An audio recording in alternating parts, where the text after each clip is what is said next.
大家好咱今天独家专访美国前国务卿庞培欧。这个庞培欧他曾经担任这个美国国会3届的议员，那么也担任过美国中央情报局的局长最后是美国的国务卿那么他这个讲话呢，他的这个决策，他的主张在的不止影响着台湾，影响着美国，甚至于是世界的局势。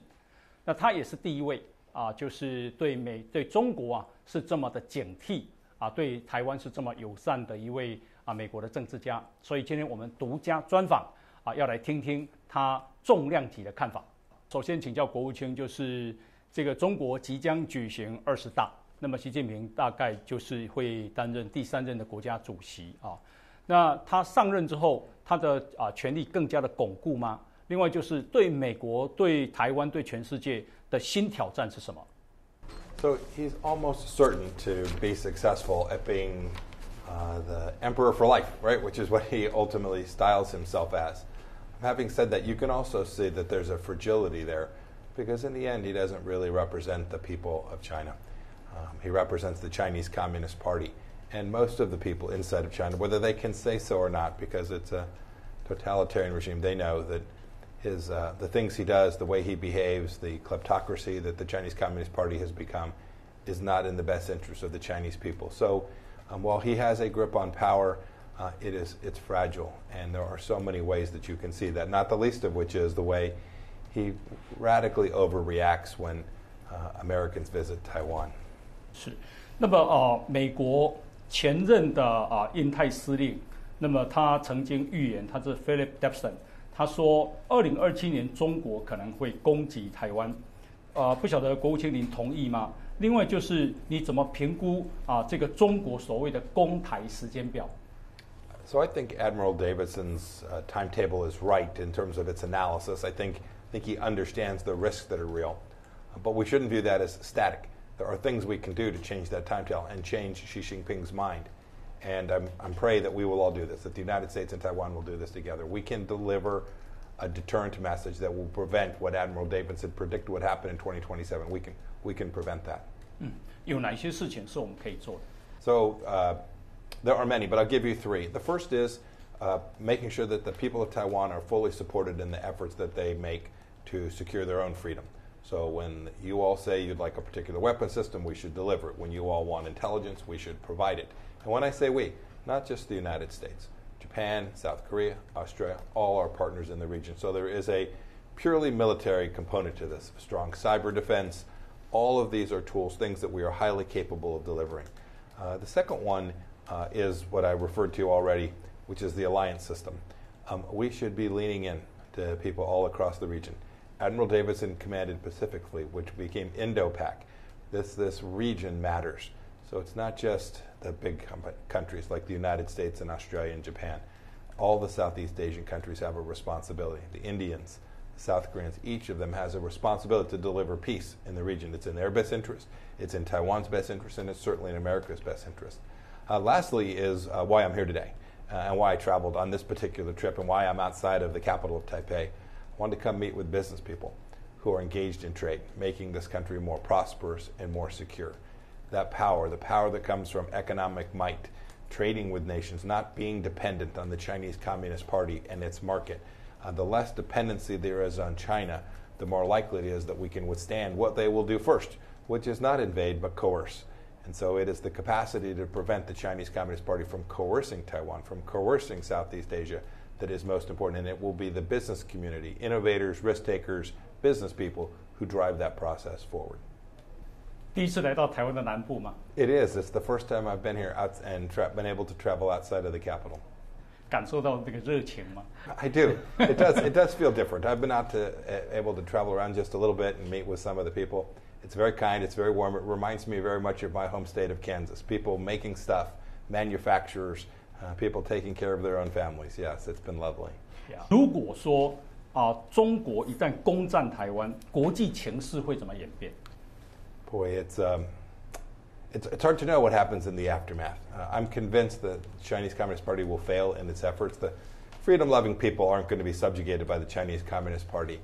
My sense is if she were to take such an action, he'd become a pariah to even those nations that are fence-sitting today, that are fearful for whatever series of reasons to act in a way that might put them under the thumb of the Chinese Communist Party, were he to engage in an actual invasion, a military effort here to invade this place. I'm convinced that the whole world would see that for precisely what it is and respond appropriately. 那么这个台湾啊，在自己在防卫中国入侵这个的部分，台湾还有什么是不足的，需要再做的？ Yeah, well, first, it's always the information space that it begins. Chinese propaganda. The central thesis that Xi Jinping would want everyone here to believe is that it is Taiwan that is committed that is the aggressor and China that is the victim. That somehow, right? He uses this language of reunification as the central hinge upon which he says, no, I'm just reunifying what is rightfully ours.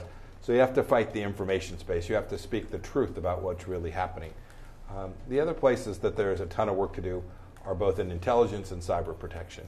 You have to make sure that your systems are prepared to defend against a Chinese cyber attack, and we collectively have to make sure we have intelligence that is good enough that we can observe what the Chinese Communist Party is doing in every dimension. Think not just traditional systems like land ships and armies, but think of space and cyber. We have to make sure we understand them thoroughly, and we need to make sure we're sharing that intelligence in a way broadly across the region to actually deliver the security that we all need. 是，这个拜登总统上来之后，跟川普总统对台湾的军售，好像在这个数量上、金额上有很大的差别。你怎么看这个现在的拜登总统对台湾的军售 We understood the importance of this place. It is the first line of defense on freedom from the Chinese Communist Party, and so we are prepared to provide you with the systems that you all thought necessary. If you said you wanted it and it was useful to you, we were going to do our best to deliver that. It's the case that the Biden administration has not fully followed through on some of those. I think they'll see it our way ultimately too. I don't think there's a great partisan divide on this issue. I think the Biden administration will continue to provide Taiwan with the weapon systems it needs. I pray that it's so. It ought to be so. It's important that it be so. 是，中国现在每天派大量的军舰、飞机来这个侵扰台湾，这个台海的现状是不是已经被中国改变了？ I don't think there's any doubt that Xi Jinping is trying to change the status quo. Your government will have to make what are complicated decisions to prevent that from happening.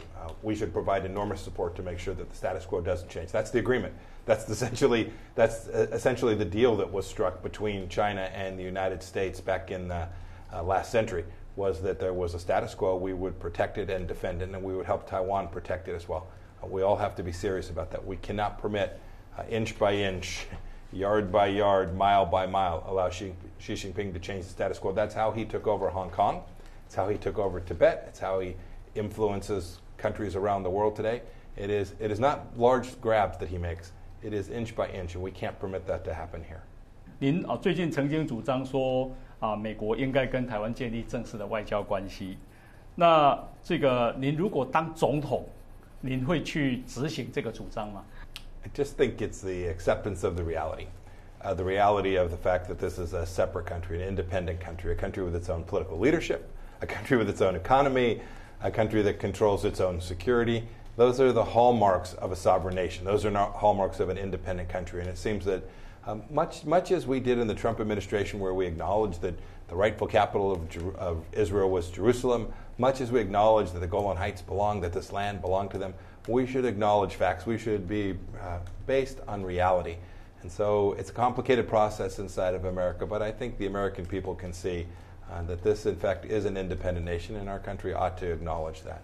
You all then have to make your decision about how you will respond to that. But from America's perspective, we treat this place as independent and sovereign, and we ought to continue to do so. 你支持台湾加入联合国吗？